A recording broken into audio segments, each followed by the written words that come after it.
নাম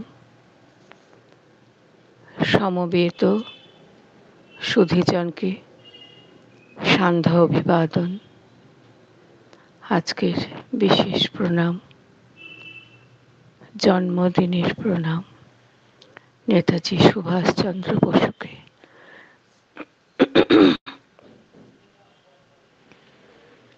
আমি অত্যন্ত ভগ্ন কণ্ঠে আজ আপনাদের কাছে এসে পৌঁছেছি।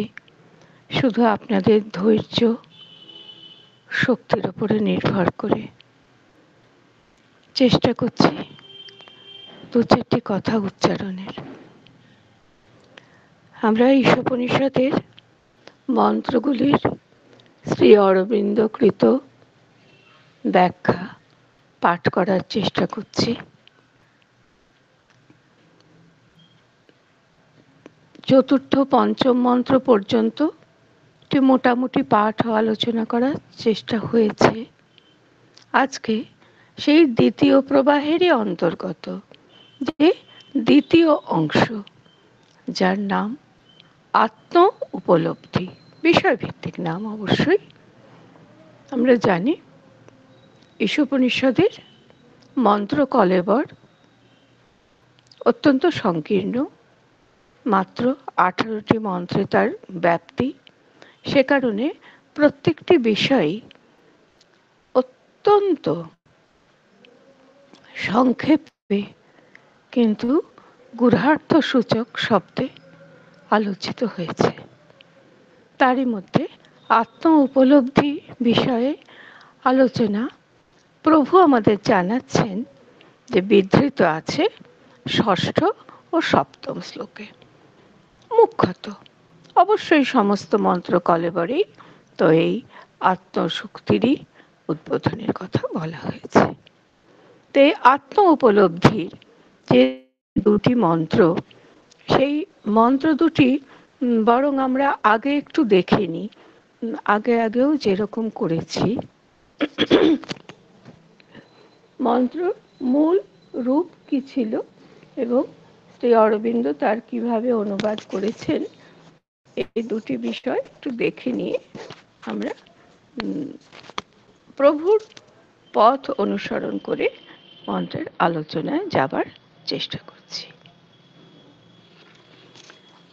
ষষ্ঠ সপ্তম মন্ত্র দুটি সাধারণভাবে আমাদের কাছে খানিকটা পরিচিতই বলা যায়। ওম ইয়াস্তু সর্বাণি ভূতানি আত্মন্যেবানুপশ্যতি সর্বভূতেষু চাত্মানং ততো ন বিজুগুপ্সতে। এই হলো ষষ্ঠ মন্ত্র শরীর। তার অনুবাদ করতে গিয়ে প্রভু বলেছেন, যিনি আত্মাতে সর্বভূত দর্শন করেন এবং সর্বভূতে আত্মাকে দর্শন করেন, তারপরে আর তিনি কোনো কিছু থেকে সংকুচিত হন না। তাহলে দুটি বিষয়। প্রথমেই হচ্ছে সর্বাণি ভূতানি আত্মনি এব অনুপশ্যতি। আত্মায় সর্বভূত দর্শন হলো প্রথম, এবং সর্বভূতেষু চ আত্মানং, সর্বভূতে সর্বজাত প্রাণীতে আত্মাকে দর্শন। এই দুটি যদি তিনি যুগপৎ করেন, তাহলে তিনি কিছু থেকেই তাঁর আর জুগুপ্সা হয় না, নিজেকে সরিয়ে রাখার আবশ্যক হয় না, কোনো রকম সংকোচ হয় না। অর্থাৎ সর্বত্র আত্মদর্শনের এটি হচ্ছে একটি ফল। আর দ্বিতীয় যে মন্ত্রটি, সেখানেও বলা হয়েছে यस्मिन् सर्वाणि भूतानि आत्मैवाभूद्विजानतः तत्र को मोह कः शोकः একত্বমনুপশ্যতঃ। বলছেন, যার মধ্যে পরমাত্মাই সর্বভূত হয়েছেন। ইয়াসমিন, যার মধ্যে সর্বাণি ভূতানি, সর্বভূত কি হয়েছেন? আত্মা এব অভূত বিজানত। পরমাত্মাই সর্বভূত হয়েছে। কখন পরমাত্মাই সর্বভূত হন কারো মধ্যে? যখন তার পূর্ণ জ্ঞান লাভ হয়, কারণ তার পূর্ণ জ্ঞান লাভ হয়েছে। তাহলে এমতা অবস্থায় তত্র, সেই অবস্থায় কহ মোহ, কহ শোক, তার কি আর মোহগ্রস্ত হবার কোনো রাস্তা আছে? তিনি কি শোকগ্রস্তই হতে পারেন? সেই জন্যে বলছেন, কি করে তার মোহ হবে? যিনি সর্বত্র একত্ব দর্শন করেন, তার শোক কোথা থেকে আসবে? অর্থাৎ তার মোহ সম্ভব নয়, এবং এই একত্ব দর্শনকারীর শোকের আগমন বার্তা ওঠেই না। এই যে দুটি মন্ত্র, এই দুটি মন্ত্রের উপরে নির্ভর করে আজকের আলোচনা শরীরটি বিধৃত হয়েছে। আমাদের তো কথাই আছে, শ্রী অরবিন্দ যেভাবে আমাদের কাছে রেখেছেন এই মন্ত্রের ব্যাখ্যা, সেই পথ অনুসরণ করে তার এই উচ্চারণ পুনরুচ্চারণ করে আমরা একটু বোঝার চেষ্টা করব ঈশোপনিষদের আত্মতত্ত্বকে। প্রথমেই বলছেন, ব্রহ্মের প্রত্যক রূপ হলো আত্মন, বা বিশ্বে যা কিছু আছে সেসবের অব্যয় অস্তিত্ব। তাহলে কি হলো? ব্রহ্মের যে প্রত্যক রূপ,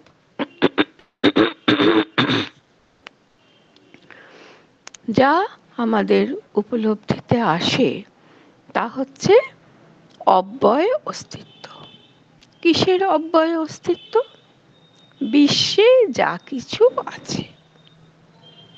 বিশ্বে কি রয়েছে? সেসব রয়েছে আত্মন। আত্মরূপে তিনি বিশ্বে পরিব্যাপ্ত, তাই বললেন ব্রহ্মের প্রত্যক রূপ হলো আত্মন, বা বিশ্বে যা কিছু আছে সেসবের অব্যয় অস্তিত্ব। বিশ্বে কি আছে? কার অব্যয় অস্তিত্ব? প্রত্যেকটি শব্দকে ভেঙে ভেঙে একেবারে নৈয়ায়িক পদ্ধতিতে তিনি মূলে যাবার চেষ্টা করছেন। আমাদের মধ্যে বিকারশীল যা কিছু আছে সেসবের অব্যয় অস্তিত্ব। তাহলে এই ব্যয়রহিত ক্ষয়রহিত অস্তিত্বটি হচ্ছে আমাদের মধ্যে যা কিছু বিকারশীল আছে তার। এবারে প্রশ্ন, আমাদের মধ্যে বিকারশীল কি আছে? বলছেন আমাদের মধ্যে বিকারশীল যা কিছু আছে, যেমন ধরে বলে দিচ্ছেন, মন, প্রাণ, দেহ, স্বভাব, চরিত্র, কর্ম, তার কিছুই আমাদের প্রকৃত অবিকারী অধ্যাত্ম সত্তা নয়। সে সবই জগতী, বা বিশ্ব সংস্কৃতিতে পরমাত্মার সম্ভূতি। তাহলে শেষ থেকে গেলে দেখছি আমাদের মধ্যে বিকারশীল যা কিছু আছে তারা হচ্ছে মন, প্রাণ, দেহ, স্বভাব, চরিত্র, কর্ম। আর এই অব্যয় বিকারশীল যা কিছু, সেসবের অব্যয় অস্তিত্বই হচ্ছে ব্রহ্মের প্রত্যক রূপ, যা হলো আত্মন। যে আত্মন বলতে শেষ পর্যন্ত এগুলিকেই বোঝায়। তাহলে জগতী রূপ কি? গম ধাতু থেকে তো কি প্রত্যয়ন্ত জগৎ শব্দ, অর্থাৎ যা কিছু গমনশীল, বিশ্ব সংস্কৃতিতে পরমাত্মার যা কিছু জায়মান রূপ, পরমাত্মার সম্ভূতি। সেই সম্ভূতি অসম্ভূতি প্রশ্ন, এই প্রসঙ্গ আমরা আগেও দেখেছি, পরেও অবশ্যই প্রয়োজনে দেখতে হবে। তাহলে ব্যাপারটা কি দাঁড়ালো? শ্রী অরবিন্দই বলে দিচ্ছেন, সুতরাং প্রকৃতিতে সজীব নির্জীব যা কিছু আছে সে সবই হলো এক সর্বভূতাত্মার সম্ভূতি। তাহলে সে সবই হলো সম্ভূতি, যা জন্মেছে একটি জায়মান রূপ। কার? না, সর্বভূতাত্মার। এর মধ্যে কেবল সজীব বা কেবল নির্জীব নয়, সজীব এবং নির্জীব সবকিছু। এই সব বিভিন্ন সৃষ্ট পদার্থ ও জীব সেই এক অবিভাজ্য অস্তিত্ব বই নয়। তারা বিভিন্ন হতে পারে, তারা সৃষ্ট হতে পারে, তারা যদি সম্ভূত হয়ে থাকে, যদি তারা জাত সঞ্জাত হয়ে থাকে, তাহলে তারা সবই সেই এক অবিভাজ্য অস্তিত্ব। সমস্ত পদার্থ, সমস্ত জীব, প্রত্যেককেই এই সত্য উপলব্ধি করতে হবে। এটি হবে পার্যন্তিক বোধ, যে সজীব নির্জীব সবকিছুই সেই সর্বভূতাত্মার সম্ভূতি। কারণ ওই যে বলা হয়েছিল, ইয়াস্তু সর্বাণি ভূতানি আত্মান্যেবানুপশ্যতি, এবং সর্বভূতেষু চাত্মানম, কারণ একটা হলে আর একটা হতে বাধ্য। সেই জন্যে বলছেন যে ব্যষ্টি জীব যখন তার প্রতি অংশে এই একত্ব উপলব্ধি করে, প্রথমে কে করে উপলব্ধিটা? কার হবে? ব্যষ্টি জীবের। ব্যক্তি জীব, জীবমাত্রে যখন তার প্রতি অংশে, কোনো একটি অংশে পৃথকভাবে নয়, এই একত্বকে সে অনুভব করে। কি একত্ব? সে এক সর্বভূতাত্মার সম্ভূতি। তখন সে হয় পরিপূর্ণ, বিশুদ্ধ, অহং ও দ্বন্দ্ববোধে মুক্ত। আর সে শক্তি দিব্য পরম সুখের সমগ্র অধিকারী। তাহলে সর্বভূতেষু চাত্মানম, এই বোধ যদি কখনো আসে, তখন তার এই অবস্থাই হবে। তখন আসবে তার পরিপূর্ণতা, তার বিশুদ্ধতা, অহং দ্বন্দ্ববোধ থেকে মুক্তি, আর ফলত দিব্য পরম সুখের অধিকার তার আয়ত্তাধীন হবে। এই হচ্ছে আত্ম উপলব্ধির চরম বোধ। এরপরে ছোট্ট করে আত্মন শব্দটি নিয়ে দুটি কথা বলে দিচ্ছেন। আমাদের প্রকৃত সত্তা আত্মনই ব্রহ্ম, যাকে আমরা আত্মন বলছি। কখনো আত্মন বলতে ব্যষ্টি আত্মাকে বুঝছি, কখনো সর্বভূতেষু চাত্মানং বলেও তাকে বুঝছি। তাই বলছেন আমাদের প্রকৃত সত্তা আত্মন যাকে বলছি, তিনি হলেন ব্রহ্ম।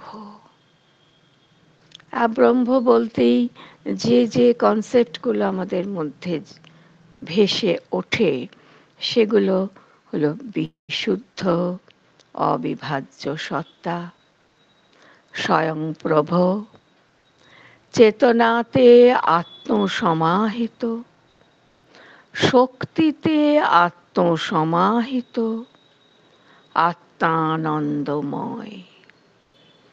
তাহলে এই ব্রহ্মস্বরূপ শেষ অবধি কি দাঁড়ালো? আত্মন রূপে যার পরিচিতি, সেই ব্রহ্মস্বরূপ হলো বিশুদ্ধ, তার শুদ্ধির কোনো পরিসীমা হয় না, তার কোনো বিভাগ নেই, তার সত্তার কোনো বিভাগ নেই, তিনি অবিভাজ্য সত্তা। অন্য কোনো আলোকে তাকে আলোকিত হতে হয় না, তিনি স্বয়ং প্রভু। তার চেতনা সমাহিতির জন্য অন্য কিছু প্রয়োজন নেই, চেতনাতে তিনি আত্মসমাহিত। শুধু চেতনাতেই নয়, শক্তিতে আত্মসমাহিত। আর চেতনা ও শক্তিতে আত্মসমাধির কারণে আত্মা আনন্দময়। পরস্পর চৈতন্য, শক্তি এবং আনন্দময়তা তার সঙ্গে ওতপ্রোত হয়ে রয়েছে। তার অস্তিত্বই হলো জ্যোতি ও পরম সুখ। তাকে জ্যোতি সংগ্রহ করতে হয় না, জ্যোতি আহরণ করতে হয় না, তিনি জ্যোতিষাং জ্যোতিরেকম, তিনি সেই পরম জ্যোতি। আর সেই জ্যোতির্ময় সত্তায় তিনি পরম সুখ।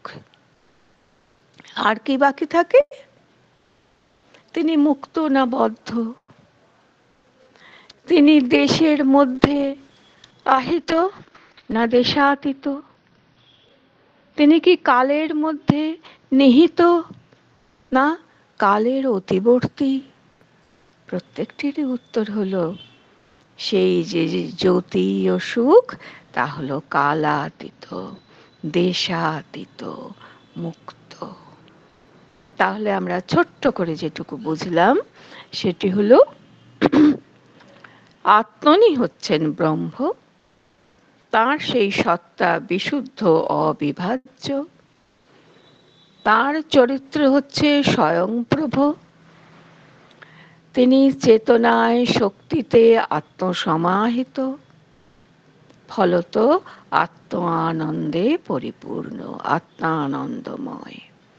আর তার অস্তিত্ব হচ্ছে জ্যোতিস্বরূপ, পরম সুখ স্বরূপ। ফলত তা কালের নিগড়ে বাঁধা নেই, দেশের মধ্যে সে আটকে নেই, এবং তার মুক্তির কোনো পৃথকভাবে প্রয়োজন নেই, কারণ স্বভাবত তিনি মুক্ত। এখন এই যে প্রকৃত সত্তা, আত্মন, ব্রহ্ম, এইসব কথাগুলির সঙ্গে যা জড়িয়ে আছে তা হচ্ছে একটি পরম পুরুষের চেতনা। সেই পরম পুরুষ বিষয়ে আলোচনা করতে গিয়ে শ্রী অরবিন্দ বলছেন ত্রিবৃত পুরুষ। ত্রিবৃত, তিনটি বৃত্তিতে, তিনটি প্রকারে তার প্রকাশ ঘটে থাকে। এ বিষয়ে আলোচনা আছে গীতার ৫ম অধ্যায়ে, তার আগে ৩য়দশ অধ্যায়ে তো সাধারণভাবে আছেই। আমরা আগে দেখিনি একটু শ্রী অরবিন্দ আমাদের কাছে ত্রিবৃত পুরুষ বিষয়ে কি বললেন। সৃষ্ট জীবের চেতনার কাছে পুরুষ ও প্রকৃতি বা সত্তা ও স্বভাবের পরস্পর সম্বন্ধ অনুসারে আত্মার প্রকাশ হয় তিন ভাবে। আসল কথা হলো আত্মার প্রকাশ হয়, এই যে আত্মন বলা হয়েছে, সে আত্মন ধরে এবং আত্মন শব্দটিকে তো ব্যাখ্যা করে বুঝতে হবে। তাই বলছেন সৃষ্ট জীবের চেতনার কাছে আত্মার প্রকাশ হয় তিন ভাবে। কি অনুসারে, কোন দৃষ্টিকোণ থেকে এই তিন ভাবে প্রকাশ? বলছেন পুরুষ ও প্রকৃতি বা সত্তা ও স্বভাব। তাহলে সত্তা ও স্বভাবের পরস্পর সম্বন্ধের অনুসারে, সত্তা ও স্বভাবের পারস্পরিক সম্বন্ধের দৃষ্টিকোণ থেকে বিচার করলে সৃষ্ট জীবের চেতনার কাছে আত্মার প্রকাশ হয় তিন ভাবে। এই ভাব তিনটি কি? অক্ষর, ক্ষর ও পর। ছোট্ট করে কথা তিনটিকে ব্যাখ্যা করে দিচ্ছেন। অক্ষর অর্থাৎ অচল ও অব্যয়। এটি হচ্ছে প্রথম ভাব। দ্বিতীয় ভাব হলো খর, কয় মূর্ধন্যস্বয় র, অ কয় মূর্ধন্যস্বয় র অক্ষর, আর কয় মূর্ধন্যস্বয় র বয়শূন্য র। খর হচ্ছে সচল, সচল হলেই সেটি বিকারশীল হবে। আর তৃতীয়ত হচ্ছে পর, পর হচ্ছে উত্তম, পর বা উত্তম, যা পরম বা ঊর্ধ্বতম। তো এই ত্রিবৃত পুরুষ বিষয়ে ওই যে বললাম গীতার ত্রয়োদশ অধ্যায় প্রায় সবটা ধরেই আছে, তো কাজে অতটা তো আমরা যেতে পারবো না এক্ষুনি। তবে আমরা ওই যে গীতার যে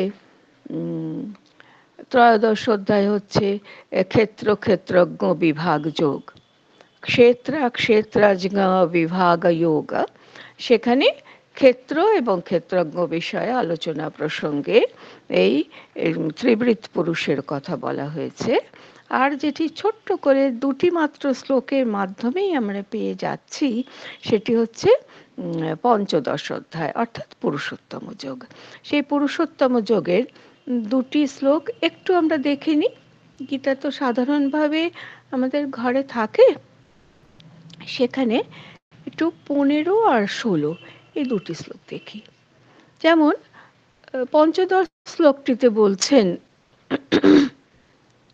সর্বস্য সর্বস্য চাহং হৃদি সন্নিবিষ্টো মত্তঃ স্মৃতির্জ্ঞানম অপোহনং চ वेदैश्च सर्वैरहमेव वेद्यो वेदान्तकृत वेदविदेव चाहम।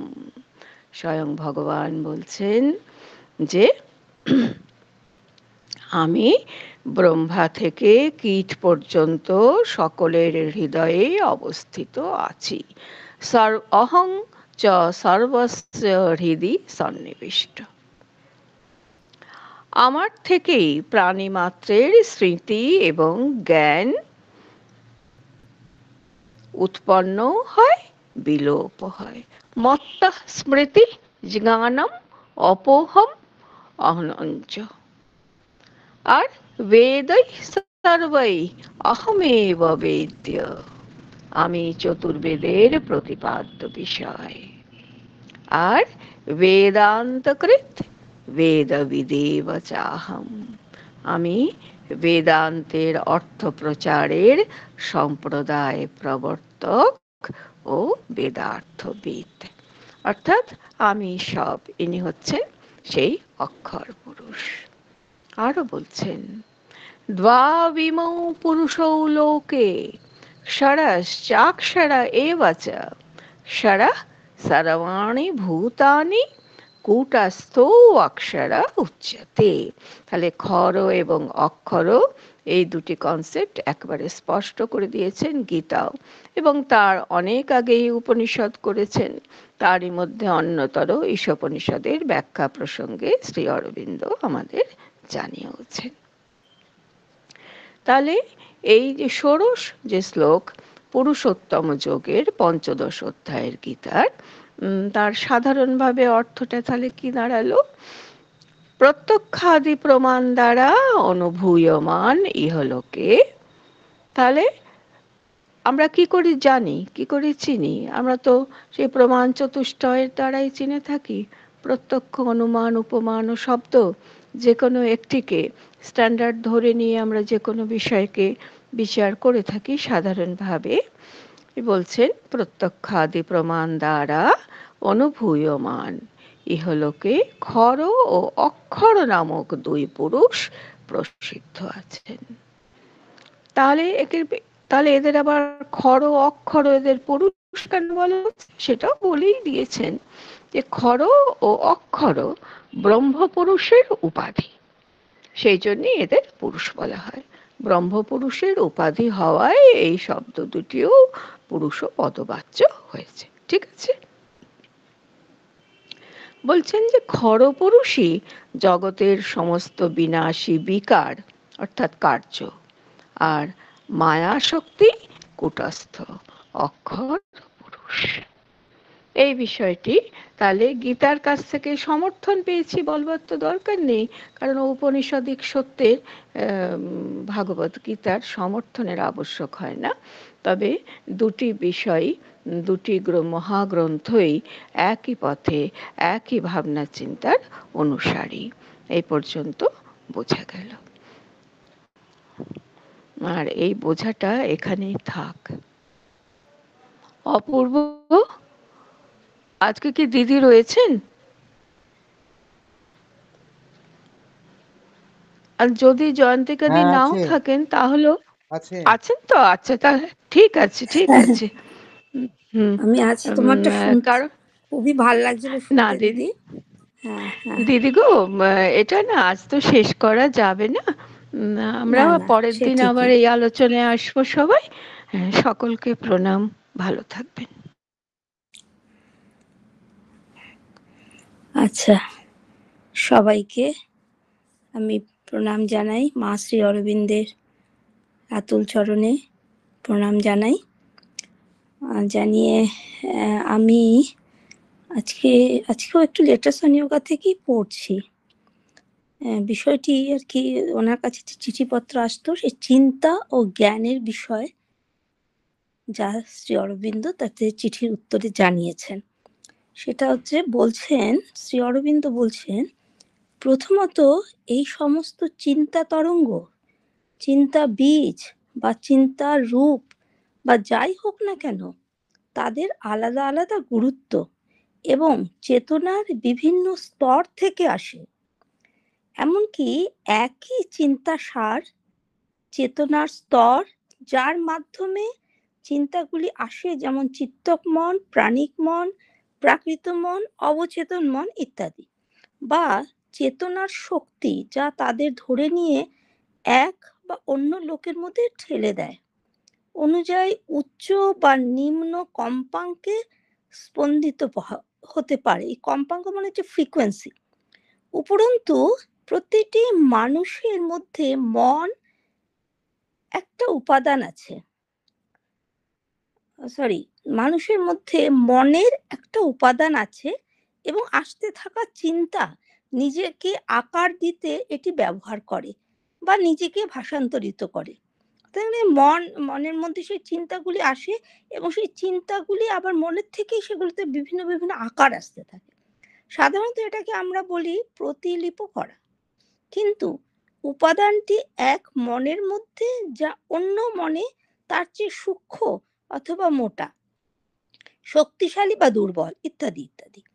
এছাড়াও প্রতিটির মধ্যে আছে ভিন্ন ভিন্ন বাস্তব এবং সম্ভাব্য এক মানুষ শক্তি, এবং এই মানুষ শক্তি চিন্তার ধারণার ক্ষমতায় হতে পারে আলোকদায়ক, অন্ধকারময়, সাত্ত্বিক, রাজসিক বা তামসিক, প্রতিটি ক্ষেত্রে ভিন্ন ভিন্ন পরিণামের সঙ্গে। ব্যাখ্যা করতে কোনো অসুবিধা নেই। তুমি সদ্যজাত একটা ভেড়ার মতন অবুঝ বা অজ্ঞ, ওইভাবেই জিনিসগুলি আসে, শুধুমাত্র কেউ লক্ষ্য করে না। চিন্তা ভাবনার ধারণা, সুখকর উদ্ভাবন ইত্যাদি ইত্যাদি সর্বদাই ঘুরে বেড়াচ্ছে চিন্তা তরঙ্গে বা অন্যভাবে। একটা মন খুঁজছে যা তাদের মুহূর্ত করে তুলতে পারে। একটা মন নেয়, দেখে, অগ্রাহ্য করে, অন্য একটি নেয়, দেখে, গ্রহণ করে। দুটি আলাদা মন একই চিন্তা রূপ বা চিন্তা তরঙ্গ ধরে নেয়, কিন্তু মানসিক গতিবিধি ভিন্ন ভিন্ন হওয়ার কারণে সেগুলি থেকে ভিন্ন ভিন্ন ফল পাওয়া যায়। অথবা একজনের কাছে আসে আর সে কিছুই করে না এবং চলে যায়, চিৎকার করে বলে, ওহ এই অকর্মণ্য জন্তু, এবং অন্যের কাছে যায় যে অবিলম্বে এটিকে অন্তর্ভূত করে নেয় এবং অনুপ্রেরণা, আলোক প্রাপ্তির বা সৃষ্টি বা মৌলিক আবিষ্কারের উদ্দীপনার এক আনন্দময় বুদবুদের সাথে ওই ব্যক্তি স্থির হয় এবং গ্রহিতা গর্বভরে চেঁচিয়ে ওঠে, আমি এটা পেরেছি। অহং মহাশয়, অহং, তুমি গ্রহিতা, পরিমিত করার মাধ্যমে যদি তোমার পছন্দ হয় আর কিছু নয়, ওটাই মনের মূর্খতা। ধন্যবাদ অপূর্ব, আমি আজ এখানেই রাখছি। ঠিক আছে। মা ও প্রভুকে প্রণাম জানাই, ধন্যবাদ জানাই যারা এই পাঠচক্রে প্রত্যক্ষ পরোক্ষভাবে অংশগ্রহণ করলেন, প্রত্যেকে ধন্যবাদ জানাই এবং শুভরাত্রি জানিয়ে আজকে আমাদের পাঠচক্রের এখানেই বিরতি টানছি। জয় মা, জয় শ্রী অরবিন্দ।